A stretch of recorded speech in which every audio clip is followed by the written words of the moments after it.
Hello दोस्तों, कैसे हो आप सभी लोग। स्वागत है आपका अपने यूट्यूब चैनल पर 10th ट्यूटोरियल पर। हम आपको 10th क्लास की एनसीईआरटी साइंस पढ़ाएंगे। वी हैव डिस्कस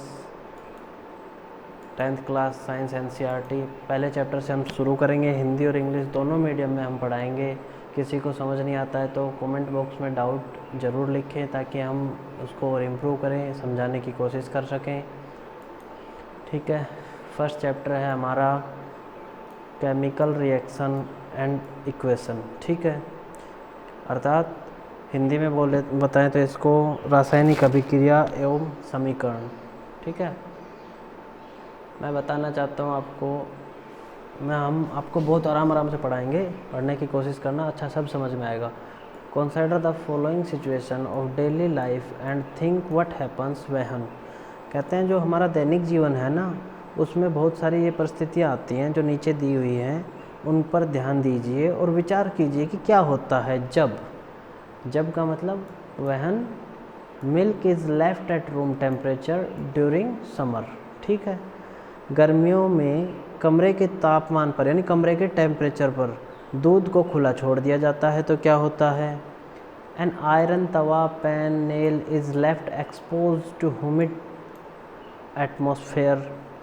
कहता है लोहे का तवा, तसला, कील को अगर खुले वायुमंडल में, आंध्र वायुमंडल में जिसमें ह्यूमिडिटी रहती है, उसमें खुला छोड़ दिया जाता है तो क्या होता है। ग्रेप्स गेट फर्मेंटेड यानी अंगूर का किण्वन हो जाता है तो क्या होता है। फूड इज़ कुक्ड भोजन को पकाया जाता है तो क्या होगा जब भोजन को पकाया जाता है। Food get digest in our body भोजन को पचा लेता है हमारा शरीर जब क्या होगा। वी रेस्पायर हम सांस लेते हैं तो क्या होता है। In all the above situation in सभी सिचुएशन में, इन सभी परिस्थितियों में the nature and the identity of the initial substance have somewhat changed. कहता है कि जो परिस्थितियां हैं इनमें प्रारंभिक वस्तु की प्रकृति तथा पहचान कुछ न कुछ बदल जाती है।